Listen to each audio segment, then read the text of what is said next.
is Nico Iamaleava too sensitive? Is that an issue? And he seems to take losses incredibly hard, and you should. But also, did we oversell his talent? Now, the production hasn't been there. I got questions about the deep ball, but in general, what do you think about Nico and his where he is right now in mid-November as opposed to where you thought he would be? Well, no, this wasn't the quarterback I expected to see, and I probably touted Nico as much as anybody did. I know you guys did too, Caleb in particular. I thought he should have been playing last year. I really did. And I still think he's tremendously talented. One thing I'm starting to wonder about, though, I thought going into this season, after watching that Citrus Bowl against Iowa, I thought Nico was the perfect fit for this offensive system. Now I'm not so sure. From what I've seen, I wonder if he might be better in another system. He's got a tremendous arm. We always talked about Joe Milton's arm and how he could kill a receiver hitting him in the head with a pass, and how far he could throw it, as if that really comes into play in a football game. He's a throw punter. Yeah, take up the javelin, and you'll be judged on your distance, but not with a football. But he's got a really strong arm, and he can throw those deep outs that a lot of guys can't throw. I mean, a lot of guys. He can make throws some guys in the NFL can't make. But I'm not seeing this guy with the RPOs. I'm not seeing the running instincts that came to mind when I'm watching him against Iowa. I haven't seen that this season. I still think he's really talented, and maybe it's just not having experience yet, and other elements of the offense factor into this appraisal. But he's not making. He doesn't seem to be as good a fit in this offense as I thought he would be. Okay, I want to put that as our poll question. Has Nico lived up to your expectations? And we'll get that out there right now. By the way, our last poll question, does Tennessee have an OC problem? Yes, Halsey was a soft hire. 82% of the vote. I know it was Heupel's offense. It's Heupel's offense. 17% of the vote. Caleb, go. Yeah, and so it's funny you say that, John, because the first red flag, I thought about it too. I thought Nico was the perfect fit. I literally said he was created in a lab for this offense the way Tim Tebow was for Urban Meyer's offense. And watching the Polynesian Bowl convinced me of that, funny enough, when he was still in high school. I guess we should have thought about the fact, though, that maybe the fact that Josh Heupel wanted him so bad is why we knew he wasn't a fit, because this is the same Josh Heupel who thought Joe Milton was a fit for his offense. So that is nice twist there. I know we wouldn't even. I mean, but let's be. I mean, Caleb brings up a good point. We wouldn't know who Hendon Hooker was if Josh Heupel had his way. No, you're right. He went out of his way to find Joe Milton and bring him to Tennessee. That was, I mean, he saw Hendon Hooker and said, "No, I got to have something better." And he decided Joe Milton was something better, and we all know better now.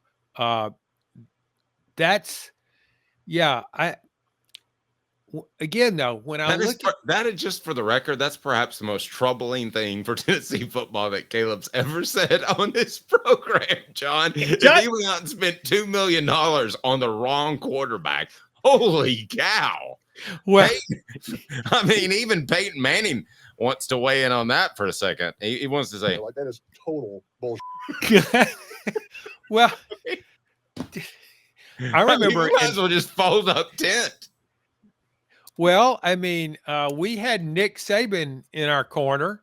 Nick Saban said it might have been the first weekend of the college football season on game day, or I don't remember the context, but Nick Saban said he was the perfect guy for this offense, that Nico was. Remember that first weekend, and Urban Meyer was raving about Nico Iamaleava.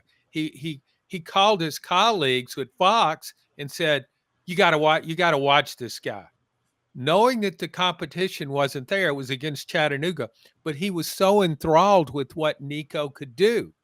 So I'm not just talking about journalists, sports writers, talk show hosts saying how good Nico was and how he fit this offense. Other people were saying this. It wasn't, and it wasn't just the local folks. Everybody kind of had that idea. And I think a lot of it emanated from the Iowa game, his first start, how good he looked in that game and how instinctive he seemed to be.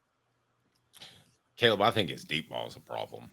And it even, there was one pass, and I can't remember the game. You might help me here, but I said he should have kept it in bounds and gave Chris Brazel a chance to jump for it. I just think that's the biggest issue and I've tried to say it could be receivers, it could be timing, but I think ultimately his deep ball is not nearly as good as I thought it would be, and not even in the ballpark of what Hendon Hooker had. I think the talent's there. I think we have to point this out. What you asked the question of, I think Nico Iamaleava may not be that mentally tough. We're talking about a guy who, I don't put a lot of stock into this because Josh Dobbs blocked me on Twitter, but Nico Iamaleava has blocked Dave. And so I on principle, just as a reporter and as a personality, I don't block anybody. Say whatever you want to me, because I feel like you should be thick-skinned enough to handle it, whatever it said. I mean, if you want to mute, fine, but I don't believe in blocking. I think that's soft, honestly. And so I think that is kind of indicative of, there was that. We saw Nico Iamaleava get so scared on a game-winning drive at Arkansas, he fumbled a snap that messed up a play. I've never seen that before. I've never seen a quarter. I mean, literally the phrase "palms are sweaty." Nico had such sweaty palms, he couldn't handle a snap. And so at what point do we say he's just mentally weak? At what point do we say he's Chris Webber at Michigan in the Final Four with Fab Five? We have breaking news. Chris Webber got paid a lot of money too to play at college ball. Michigan, He did, and then he called a timeout and got a technical and cost his team a national title with all that money. Yeah. We have breaking news, by the way. I just checked. I'm no longer blocked by Nico Iamaleava, so he's unblocked me. Maybe he's deciding he needs to be a little more mentally tough. That's what it is. I have a hard time judging somebody as being mentally tough or mentally soft. I can't get inside a guy's head. I just think from how Nico, nobody was bringing up these things when everything was going well. And your mental toughness certainly isn't checked when you're outscoring opponents 191-13 in the first 3 games. So that never came up. In the Iowa game in the Citrus Bowl, though it was a tough defense, it wasn't a close game. It was a 35-0 game. Tennessee pretty much handled Iowa and its limited offense. So, but I have a hard time judging him on that, just on that. You may be right, but I just think it looks like he wasn't. I think the coaches thought he could do more than he could. Maybe the coaches were guilty somewhat, like we in the media and fans were, of thinking, this guy's Superman. We can throw everything we got at this guy. He can handle it, whatever he needs to do. He's that talented. And they're paying him that kind of money through NIL. So maybe their opinion was elevated. Because I go back to preseason comments, go back to even last year when Nico wasn't playing, and a lot of people were wondering why. And there was always, they would always make the point, boy, he's got total control of this offense. And everything I heard about him from people who watched him in practice and saw him, like, this guy's a real deal. I didn't hear anything negative about, well, I don't know if this guy is as good as everybody think, or is he worth the NIL deal? But none of that. Everything that came out about him was this guy something. Wait till you see. Wait till you see this guy.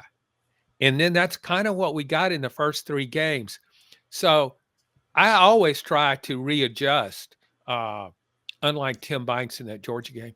I always try to change my opinion based on what's happening. I don't get an idea and then stay an opinion and stay married to it. If this guy turns out, well, he's not as good as I thought, and maybe he isn't as good as I thought, but I still think he's really good and really talented. Yep. I just think there are other factors, but leave the door open. Maybe time will prove that your assessment's right about mental toughness or whatever, or the deep ball. Yeah. Couple of comments from the message board. What does Dave or Caleb know about mental toughness? Hey, and then we have another comment. It's Dave's fault. Nico was all he could talk about a year ago. Just saying, it's not my fault, but that is how I felt at the time. I'm allowed to change my opinions. I learned that from a very educated John Adams. And if the implication is by saying that, because John, I'm going to tell you, I've heard people say this on some of those ESPN shows sometimes. Well, they'll say they will criticize coaches or media members for a quarterback struggling, and they're like, you propped him up too much and you put too much pressure on him.